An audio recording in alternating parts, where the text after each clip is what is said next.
In this video, we will break down the general ledger and T accounts step by step with real examples.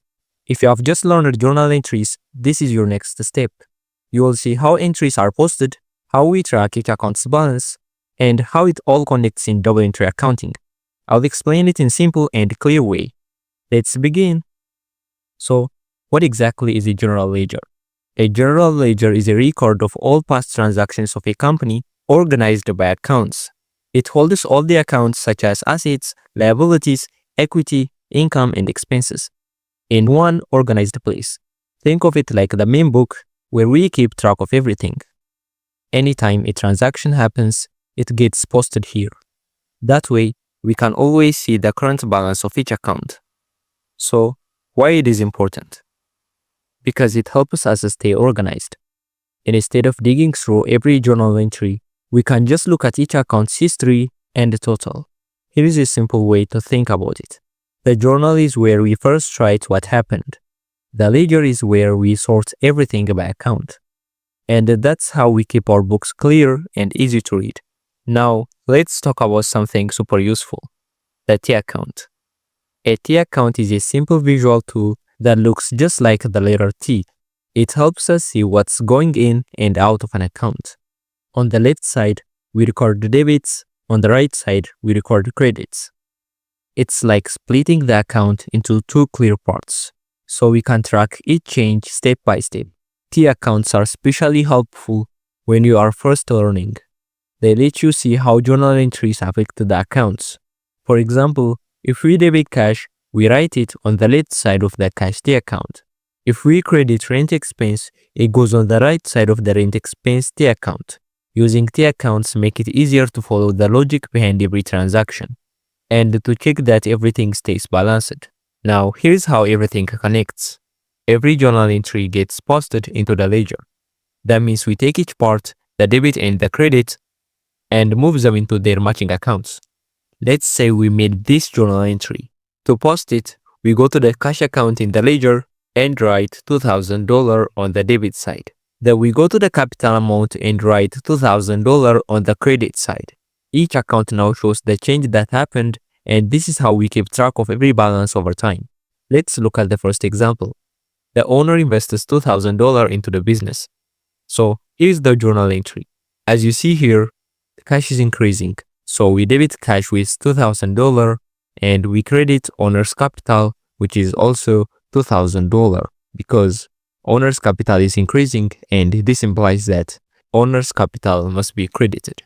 Now, we post this into the ledger using T accounts. In the cash account, we write $2,000 on the debit side because cash is increasing, and in the capital account, we write $2,000 on the credit side because owner's equity is increasing. Now, both sides are balanced, and the ledger now reflects the change. Now, let's say the business buys inventory of $500 and pays in cash. So to write the journal entry, we debit inventory because inventory is an asset and asset is increasing. And we credit cash because cash is an asset and asset is decreasing. So we credit it. Now it's time to post it.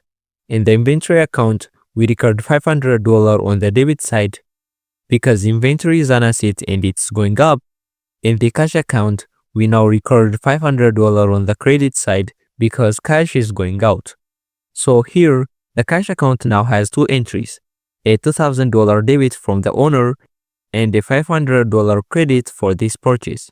We'll calculate the running balance in just a minute. So here, the business sells a product for $800 and receives cash. And here is the journal entry. Now, let's post it.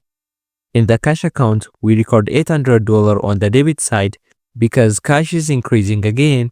In the sales revenue account, we write $800 on the credit side because revenue is going up. That's the third transaction posted. Let's review what happened in cash. So, let us quickly look at the running balance in the cash T account. From the total transaction, we have $2,000 minus $500 plus $800. So this implies that we have a net cash of $2,300. That's how the general ledger helps us track the balance of each account, just one entry at a time. Every amount in or out gets recorded, and the running total gives us a real-time view of the account's position. Now, before we move on, let's look at some common mistakes students often make so you can avoid them from the start. The first mistake is posting on the wrong side. This mistake happens a lot. For example, accidentally debiting revenue or crediting an expense. So to avoid this mistake, always remember the rule. Debits increase assets and expenses, and credits increase liabilities, equity, and revenue. So check the account type before you post. The second mistake is forgetting to update balances. Posting is not just copying entries. You also need to update the account balance after each entry. If you don't, your ledger won't give you an accurate picture. The third mistake is not matching the journal entry. Every posting should match the journal exactly. Same amount, same accounts, and no changes. If you debit cash $500 in the journal, you must debit $500 in cash the account. No shortcuts. Now, let us do a quick recap before we finish. A journal is where every transaction is first recorded in chronological order.